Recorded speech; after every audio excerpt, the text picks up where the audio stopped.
Information technology and businesses are becoming inextricably interwoven. I don't think anyone can talk meaningfully about one without talking about the other. Bill Gates. Hello, my name is Gabrielle Garner, and I will be presenting on the assemblage of IS systems versus ERP systems. Let's start with the agenda. We will briefly go over the summary of the case.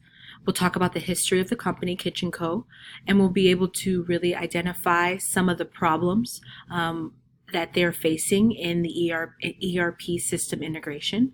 Then we'll hit on key challenges as to their decision and why they chose those specific decisions.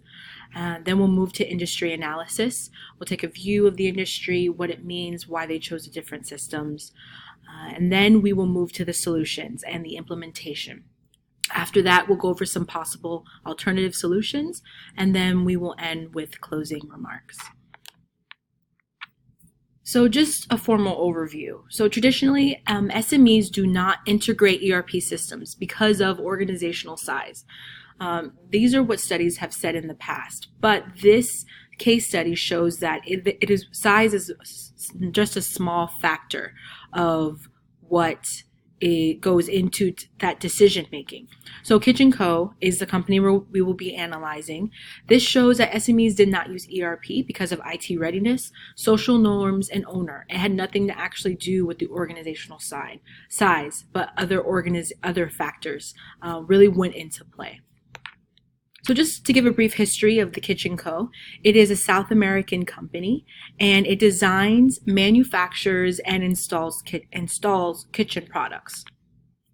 The owner, Hugo, no last name was given in the case, so they probably replaced the real name with just Hugo. So Hugo is our owner. He was a master's student in Sweden and Germany, and he took courses in ERP systems there. That's really important to note, and that will circle back around as we end with our closing remarks. So part of Hugo's original plan was to start a company. He actually ended up leaving Sweden and Germany once he graduated, and instead of starting businesses there, he started them in South America, his home country. He started Waterco, again the original plan, and this company dug wells for water provisions. This eventually led into Kitchen Co. after he sold Waterco after 2 years of being in business. So the big problem to identify in the case study is, why don't some SMEs adopt ERP systems? As previous studies stated, it's all about the organizational size. But as we're going to dig deeper and look into this case, we find that there are other factors that go into play here. So Kitchen Co. is not fully integrated system, but instead it's an assemblage of systems. So they don't have the ERP system in place. And why is that? Is it due to organizational size? Will this be a problem in the future? So one of the biggest challenges that I found in analyzing this case, there were a lot of challenges, but the biggest was the environmental challenge. So the first things first, they needed a Spanish information system. This was necessary because it's a Latin-speaking country. So a lot of ERP systems, they don't integrate smoothly into the Spanish language. The second big reason was the lack of wireless connection. So it's tough to have cloud-based systems if the wireless connection is not not as smooth. Also, they with the lack of wireless connection, they also need to follow South American guidelines. We will talk about a system that actually they could not use because it didn't follow South American guidelines and because it was a lot cloud-based. So again, the wireless connection was a big challenge for Hugo when he came from Sweden and Germany, where QuickBooks and cloud systems were very prevalent and were very up and running. And then he went to South America and really came across some barriers. One of the big examples they use in the case study is he wanted to set up a Skype meeting, and he had to actually reschedule it twice due to just the lack of good wireless connection. So it's there, it just needs to be worked on, and in the future, South America will go towards improving their wireless connection. But for now, that was a huge key challenge for Hugo. Lastly, the clientele. I included this in the environment because the people make up part of the environment. And in this specific instance, the clientele, they really were more old-fashioned. I guess that would make sense if they did not have a good wireless connection. That would make sense why they would want paper invoices and not electronic invoices. So these are just a few of the key challenges, environmental challenges that Hugo faced in trying to address whether he should integrate an ERP system or just use an assemblage of information systems. So let's step back for a moment and let's look at the industry analysis. Let's start with the industry competitors. It is very high. In South America, you have big kitchen companies like B2 Brazil, Factory Kitchen and Bath Outlets, Incredible Kitchen and Baths, Kitchen Company. So these are just to name a few, those are some of the many kitchen companies in South America. Because there are so many, there's room for substitute products, and that also is a high threat for the industry. So, for instance, if Hugo only sells real, pure quality wood, the other kitchen companies or bath companies could sell wood that's not as high quality or the price isn't as high. So there's a lot of substitute products that can happen. It can be with kitchen appliances, designs, and even kitchen materials. This kind of leads to buyer power. So because there is a lot of competitors, because the substitute products are high, the buyer power is also high. So the purchasers have more of an option to choose design, manufacturers, and install their kitchens. So this gives them a lot of power. It kind of takes away from the business. Leading to threat of new entrants. This is also high. Again, the list that you see in the slide is just a few of many. That's in Brazil, that's in Argentina. There's a lot of different countries that cater and that really are in this industry. And one of the big things that kept popping up was that baths, the companies are adding baths to the kitchen companies. So just something to kind of look out for and watch. Kitchen Co. has not only competition in the kitchen industry, but now these kitchen industries are adding baths. So that would actually improve their bottom line on the back end. And then lastly, the supplier power. The threat was medium. There are a medium amount of suppliers in South America, and because of that, the medium amount of suppliers that are there and present, the competition between other suppliers is there. It's not as high and it's not extremely low. It's kind of right in the middle.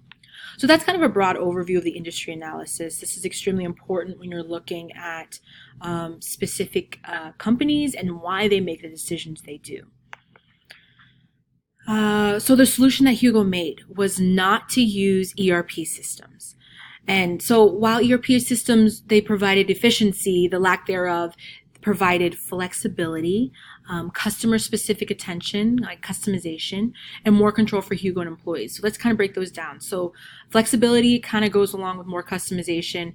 As the clientele and the customers needed something to be modified according to their specific needs, that was able to be done. In the ERP systems, it's a lot harder to modify and to customize specific orders. I'm not saying it can't be done, but it's a lot more challenging. It did make the lack of ERP systems did make it more customer specific attention that kind of goes on to the flexibility and more control for Hugo and his employees. Hugo liked to see every aspect of the business and have control in those specific areas. Another big factor why he chose not to use ERP systems was the environmental challenges. You have lack of wireless connection, the clientele, and you have just different factors in this, and the language, just the language barrier, just the challenges that he faced. He just felt like for his specific business and his specific country, despite his academia in Sweden and Germany, learning about ERP systems and seeing how beneficial and efficient they are to a company, for his specific company, it just wasn't the best option for him. So how Hugo implemented this system was, again, the assemblage of IS systems. That's what we're talking about, the assemblage of IS systems versus ERP systems. So some of the systems he used were the CAD system, the CAD system. So this software, it helped to design the kitchen and plan the production within the system. So it more of along kept track of the required materials that was needed to produce the kitchen. The next thing he implemented was the free inventory management system. Now, of course, because it's free, it reduced cost for the whole company and the bottom line. It also was beneficial in the early stages of the company.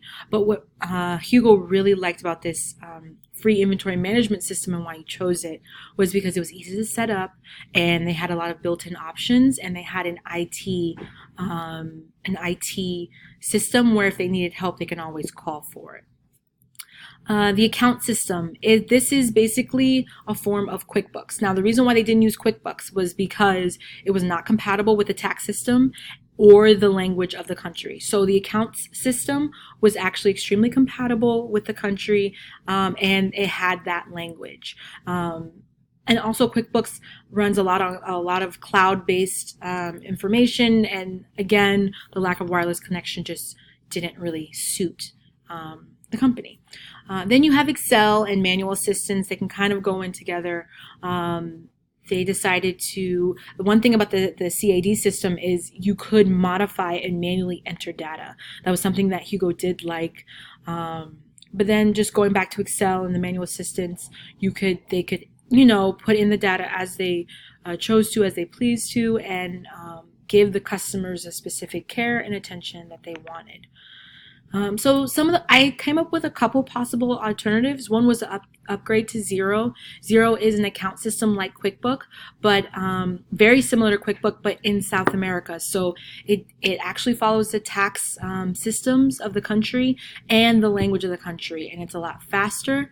And you can run it off cloud and on cloud. So really good system they could actually look into investing in, because I know accounts, they said in the case, was a little older and archaic. And eventually they would need to use something else as the company progressed. Another alternative is maybe Hugo can try to figure out how he can improve the company's wireless connection. And this would be extremely beneficial for him in the long run, because the potential move to cloud services as he grows, that would be something that he would probably have to highly consider with the large clientele base that comes with growth. So it's something for him to look into, how to improve the company's wireless connection and upgrading to Xero and more of like a QuickBooks, but in South America without all the cloud-based data. So closing remarks. So Kitchen Co. case study, if we review, it shows that SMEs do not use ERP systems, not just for organizational size. There are environmental challenges, there are organizational realities, and there are social norms. So kind of just wrapping up and, learning that as we're looking at SMEs, which are rapidly growing, not just in other countries, but in the United States.